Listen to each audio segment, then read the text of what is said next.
In this video, I will show you how you can perform a factory reset on your Samsung Galaxy A37 or the A57. Now to do that, just go to Settings, and under Settings, just scroll down and tap on General Management. Under the General Management settings, just scroll down to the bottom of the page and tap on Reset. Now on this page, you will find the option for Factory Data Reset. Now just tap on it, and from here just scroll down and select Reset. Tap on Delete All. Now just keep in mind that by performing a factory data reset, you will delete all the data which are saved on your Samsung phone. So make sure you back up your data before you reset your phone. Now after you've backed up your data, then just continue this process. Just tap on Send Email and you will receive a verification email from Samsung. Just tap on Continue.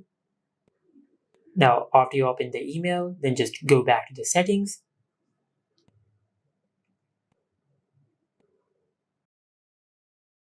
And as you can see, we have successfully done a factory data reset on our Samsung phone. And this is it. Make sure to like, comment and subscribe. Thank you for watching.